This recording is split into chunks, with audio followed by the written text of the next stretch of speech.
हुआ हूं, इतना पेशेंस रखना चाहिए कि जब मैं खड़ा हुआ, मैं आपकी बात को सुन रहा था, जब मैं खड़ा, मैं तो वही बोलने के लिए आया हूं कि आपको जनसंख्या की चिंता हो रही है। मुझे इसमें अच्छा लगा कि इसको कैसे कंट्रोल किया जाए। मैं यद्यपि पहले भी सोच रहा था कि चलिए समाजवादियों में कुछ तो प्रोग्रेस हुई है, और प्रोग्रेस देखिए अच्छा है, प्रगति के बारे में सोचना चाहिए। ये 5 नंबर के प्रश्न में भी माननीय बेसिक शिक्षा मंत्री से प्रश्न पूछा जा रहा था, एक प्रदेश एक कोर्स एक मूल्य, यानी एक देश एक कानून, ये भी जोड़ देते तो और अच्छा होता।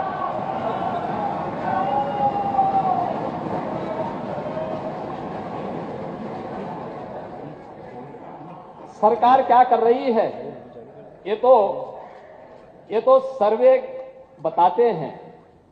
अनएम्प्लॉयमेंट रेट, अरे उत्तर आ गया, उत्तर आ गया। लाइव तो नहीं है देखिए, ये लाइव चल रहा है क्या? लाइव चल रहा है, अच्छा, बहुत धन्यवाद आपका। लाइव। अनएम्प्लॉयमेंट रेट, ये एम्प्लॉयमेंट उपलब्ध कराने पे ही निर्भर करता है। और 2016-17 में उत्तर प्रदेश का अनएम्प्लॉयमेंट रेट 19 से अधिक था, 19% से अधिक था। और आज के दिन पर यह अनएम्प्लॉयमेंट उत्तर प्रदेश का 3 से 4 के बीच में है। ये दिखाता है रोजगार के अवसर सृजित हुए हैं, लोगों को पारदर्शी तरीके से नौकरियां मिल रही हैं, लोगों को ईमानदारी से नौकरी मिल रही है, और नौकरी की कोई भी प्रक्रिया माननीय न्यायालय के द्वारा बीच में इसलिए बाधित नहीं की जाती है क्योंकि माननीय न्यायालय को भी मालूम है कि प्रक्रिया में पारदर्शिता है, प्रक्रिया में पूरी शुचिता है, और पूरी ईमानदारी के साथ सरकार इस कार्यक्रम को आगे बढ़ा रही है। उत्तर प्रदेश के इस परसेप्शन के कारण ही ग्लोबल इन्वेस्टर समिट में 36 लाख करोड़ रुपए के निवेश के प्रस्ताव प्राप्त हुए हैं, जो 1 करोड़ नए नौकरी और रोजगार का सृजन उत्तर प्रदेश के अंदर करेगी। यह भी उत्तर प्रदेश के युवाओं के लिए एक अवसर है, और उत्तर प्रदेश के युवाओं को तकनीकी दृष्टि से सक्षम बनाने के लिए ही 2 करोड़ युवाओं को टैबलेट और स्मार्टफोन उपलब्ध करवाए जा रहे हैं। प्रश्नों का समय समाप्त। इस पाठ्यक्रम के साथ जोड़ने का एक प्रयास प्रारंभ हुआ है। इसके लिए पहले से ही व्यावसायिक शिक्षा के पाठ्यक्रम में व्यापक परिवर्तन करने के कार्य हो रहे हैं। जहां तक आप जैसे माननीय सदस्यों का यह कहना कि कोई भर्ती नहीं हुई है या अव्यवस्था है, मुझे लगता है आपकी पीड़ा मैं समझ सकता हूं, क्योंकि पिछले 6 वर्ष में नकल विहीन परीक्षा प्रदेश के अंदर सुचारू रूप से संपन्न हुई है और नकल माफिया पर लगाम कसी गई है। पहली बार हुआ है जब माध्यमिक शिक्षा में हाई स्कूल और इंटरमीडिएट बोर्ड की परीक्षा, जो पहले 2 महीने 3 महीने तक चलती थी, मात्र 15 दिन के अंदर परीक्षा संपन्न हुई और 14 दिन के अंदर परिणाम भी आए हैं। 56 लाख बच्चों के परिणाम मात्र 29 दिन में, यानी परीक्षा से लेकर परिणाम तक 29 दिन में ही आए हैं। यह भी उस रिफॉर्म का परिणाम है जो शिक्षा के क्षेत्र में आज देखने को मिल रहा है। और तीसरा, जहां तक शिक्षकों की भर्ती का है, भर्ती की प्रक्रिया में कोई भी मामले न्यायालय में लंबित नहीं है।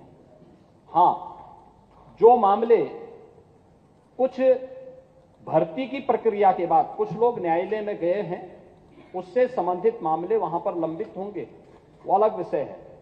लेकिन 1,64,000 से अधिक शिक्षकों की भर्ती बेसिक और माध्यमिक शिक्षा में अकेले पिछले 5 वर्ष के अंदर इस सरकार ने किए हैं। और शिक्षकों की भर्ती की प्रक्रिया को युद्ध स्तर पर अगर कहीं वैकेंसी है, चाहे वह माध्यमिक शिक्षा में हो, बेसिक शिक्षा में हो, उच्च शिक्षा में हो, प्राविधिक शिक्षा में हो, या व्यावसायिक शिक्षा में हो, या फिर संस्कृत विद्यालयों में हो, इन सब की भर्ती की प्रक्रिया को सुचारू रूप से संपन्न करने के लिए ही हमारी सरकार प्रदेश में शिक्षक भर्ती की प्रक्रिया को पूरी ईमानदारी, पूरी पारदर्शी तरीके से संपन्न करने के लिए ही एक नया शिक्षा आयोग गठन के लिए एक बिल लेकर के आई है और मुझे लगता है बिल पर आपको भी अपनी बात को रखने का और उस पर चर्चा करने का अवसर प्राप्त होगा।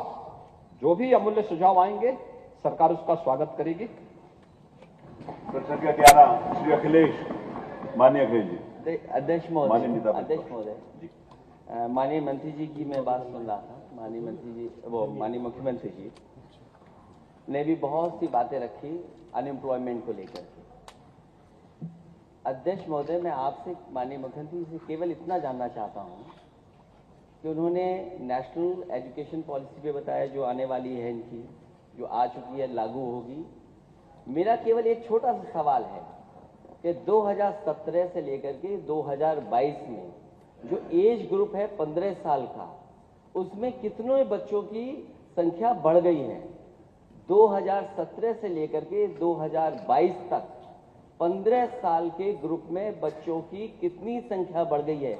क्या उन बच्चों के भविष्य के बेहतर बनाने के लिए और उनको नौकरी रोजगार दिलाने के लिए आपके नेशनल एजुकेशन पॉलिसी के तहत और खासकर उत्तर प्रदेश की सरकार, डबल इंजन की सरकार, जो ये कहती है कि अनएम्प्लॉयमेंट रेशो हमारा ये है, एम्प्लॉयमेंट रेशो नहीं बताते हैं, अनएम्प्लॉयमेंट रेशो ये है, तो वो क्या इन बच्चों की संख्या बताएगी सरकार?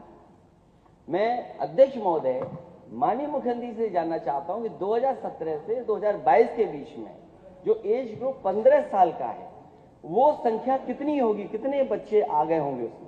और वो इससे संबंधित नहीं, उसकी जानकारी संबंधित इसलिए है ना अध्यक्ष महोदय, जब नेशनल एजुकेशन पॉलिसी संबंधित हो सकती है तो मैं केवल इतना जानना चाहता हूँ अध्यक्ष जी, 17 से 22 तक कितने बच्चे आ गए होंगे एज ग्रुप में, संख्या क्या होगी उसकी? मुझे बहुत अच्छा लगा कि नेता विरोधी दल को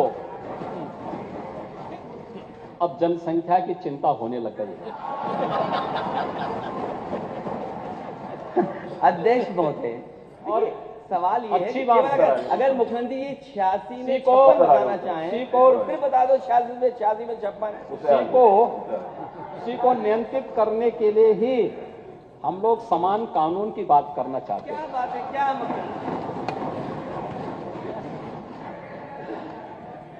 लेकिन अध्यक्ष जी, अरे आज उत्तर आज फिर आप बोले। अरे माननीय मुख्यमंत्री जी से केवल इतना जानना चाहता हूं कि 17 से 22 में मुझे साल के वही तो आ रहा हूं, माननीय मुख्यमंत्री खड़े हैं, उसके बाद आप जवाब देने के लिए